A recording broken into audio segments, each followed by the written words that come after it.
दोस्तों, ये काल्पनिक कहानी आपके मनोरंजन के लिए बनाई गई है। आप इसे देखें, सुने और इसका आनंद ले।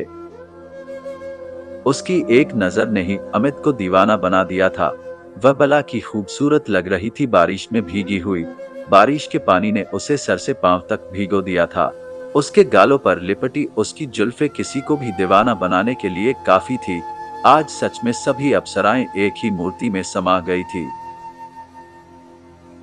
आज के पहले बहुत से चेहरे देखे, लेकिन किसी में भी इतनी कशिश नहीं देखी थी।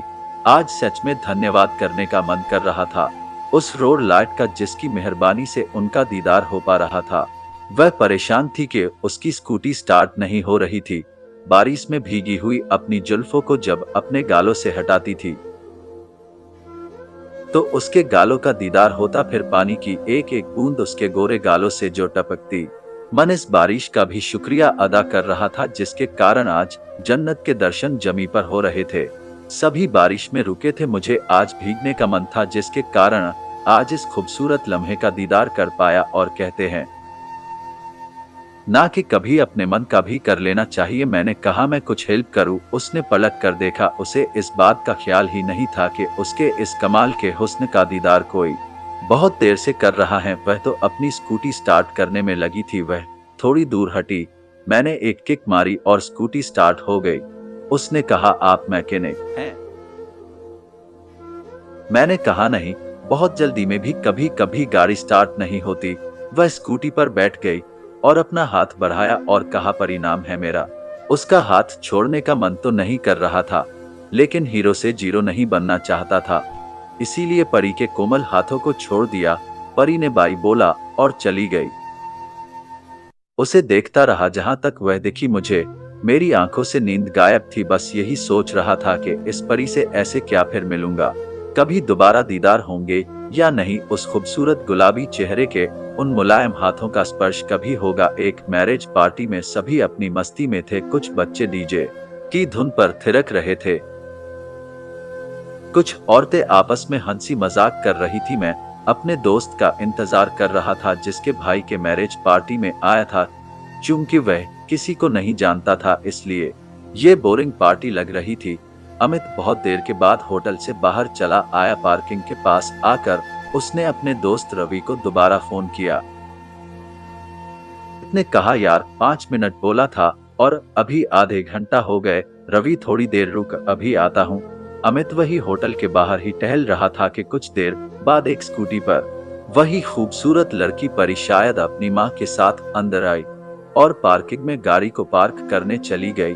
अमित मन में सोचने लगा, स्कूटी के पीछे बैठी औरत को कहीं देखा है, लेकिन उसे याद नहीं आ रहा था।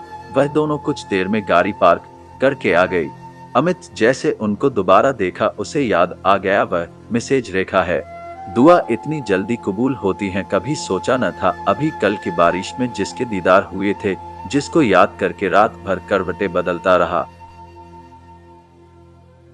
वह आज मेरे सामने थी। कल बारिश में जितनी खूबसूरत लग रही थी, उतनी ही आज भी निखार है उनके हुस्न में। फर्क बस इतना था कि बारिश के कारण जो रेशमी जुल्फे उसके गालों से चिपक रही थी, वही आज हवा में लहराकर उसके गालों को चुम रही थी।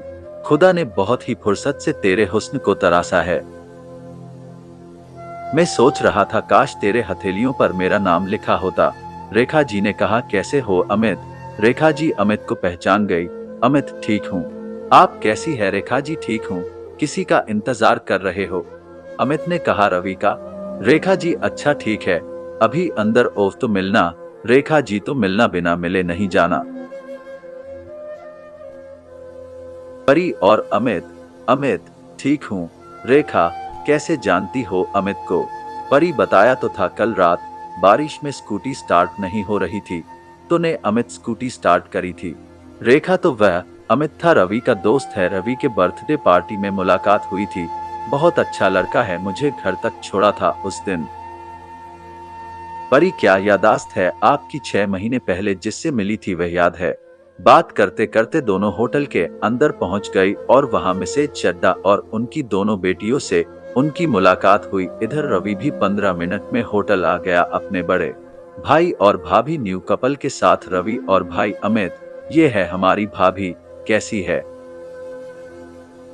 रवि बहुत खुश था अपनी नई नवेली भाभी के साथ। अमित ने कहा बहुत खूबसूरत हैं। रवि ने कहा अंग्रेजी में बोल, हिंदी नहीं समझती हमारी भाभी। क्यों भाभी?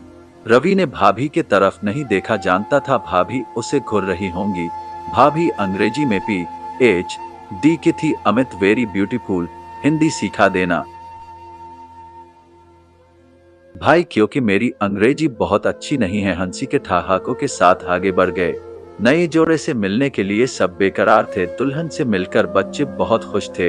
रवि ने भी अपने बाकी मित्रों से अमित का परिचय कराया। पार्टी को सब जॉय कर रहे थे। अमित फोन पर किसी से बात कर रहा था। उसे लगा कोई उसके पीछे खड़ा है।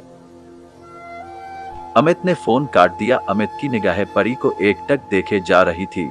अमित भूत की तरह खड़ा था। परी ने दोबारा पुकारा। अमित फिर भी एकटक उसे देखे जा रहा था, जैसे उसके कानों तक परी की आवाज जा ही नहीं रही हो। 3-4 आवाज देने के बाद भी जब वह ऐसे ही भूत बना रहा तो इस बार परी ने उसका हाथ पकड़कर पूरा झकझोर दिया। परी ने कहा, अमित कहाँ खोए हो? फिर अमित थोड़ा हड़बड़ाए हुए बोला, कहीं नहीं। परी 4-5 बार अमित अमित बुला चुकी। तुम सामने खड़े हो, कुछ बोल ही नहीं रहे हो। कहाँ खोए हो? अमित ने बात को टालते हुए कैसे कहे कि तुम्हारे ख्वाबों में कैसी हो? अमित ने पूछा, कैसी हो परी? परी ने कहा, ठीक हूँ। अमित स्कूटी बीच में बंद तो नहीं हुई? परी, नहीं, कल के लिए थैंक्स। मैं आधे घंटे से स्टार्ट कर रही थी, वह स्टार्ट ही नहीं हो रही थी। अमित, एक बात कहूँ? परी की फेंडली बातों से अमित की हिम्मत बढ़ रही थी। परी, बोलो। अमित, तुम बहुत खूबसूरत लग रही हो। परी मुस्कुराते हुए बोली, थैंक यू। अमित, मैंने सोचा नहीं था कि तुम ऐसे मिल जाओगी, फिर तुम ऐसे आकर मुझसे बात करोगी। अभी जब तुम सामने आकर खड़ी हुई तो मैंने सोचा ये मेरी कल्पना है। मैं तुमको देखे जा रहा था। परी अपनी तारीफ सुनकर मन ही मन बहुत खुश थी। परी, और कल मैंने नोटिस किया, कल भी तुम बहुत ध्यान से देख रहे थे, मेरी मदद के लिए रुके थे। अमित बोला, मदद के लिए ही रुका था, लेकिन तुम्हारे हुस्न का दीदार करने से अपने को रोक नहीं सका। बारिश में तुम बहुत हसीन लग रही थी। परी ने कहा, मैं बारिश में परेशान थी, आधे घंटे से भीग रही थी और तुम वहां मजे ले रहे थे, झूठा गुस्सा दिखाते हुए। अमित बोला, गलत न समझो, तुम्हारा ध्यान मुझ पर था ही नहीं। तुमको देखने के बाद कोई भी तुमको देखता ही रह जाता। फिर तुम क्या चीज हो? अमित ने कहा, सारी कायनात में तुम जैसा शायद ही कोई होगा। परी ने कहा, ज्यादा नहीं हो रहा? अमित बोला, नहीं, अब दोनों दोस्त बन चुके थे, अब डर नहीं था किसी बात का। अमित ने कहा, रात भर तुमको ही याद करता रहा। दोनों अपनी बातों में इतने खो गए थे कि उनको किसी का ध्यान ही नहीं था। परी ने भी अमित को एक बार में ही दिल दे दिया था। रेखा जी का फोन आया तो परी चली गई। जाने से पहले दोनों ने एक दूसरे के फोन नंबर लिए, एक और मिलने का वादा भी किया। रेखा की नजरों से अमित बचकर परी को देखता रहा। पार्टी समाप्ति की ओर थी। लोग एक दूसरे से मिलने के बाद जाने लगे थे। अब अमित भी जाने की सोच रहा था कि पीछे से आवाज आई। अमित ने पीछे मुड़कर देखा तो रेखा जी अपनी परी के साथ थी। रेखा जी, अमित खाना खा लिए? अमित ने कहा, जी। रेखा बोली, पूरी पार्टी खत्म हो गई, तुम मिले ही नहीं। मैंने तुमको ढूंढा लेकिन तुम नहीं दिखे। अमित बोला, मैं भी मिलना चाहता था लेकिन इतने लोगों में आप नहीं दिखी। वह झूठ बोल रहा था, वह तो परी के साथ ही था। रेखा जी, कभी घर पर आ? अमित ने कहा, आऊंगा रेखा जी, कल संडे है, कल आओ, मैं कल तुम्हारा इंतजार करूंगी। रेखा जी ने अपना नंबर दिया और उसका भी नंबर लिया। अमित और परी के चेहरे पर एक अलग ही मुस्कान थी। अब दोनों के मिलने का सिलसिला शुरू हो गया। कहते हैं दोस्तों, इश्क राज छुपाए नहीं छुपते। दोनों के रिश्तों की खबर रेखा को भी लग गई, मगर होना क्या था, रेखा को तो अमित पहले से ही पसंद था।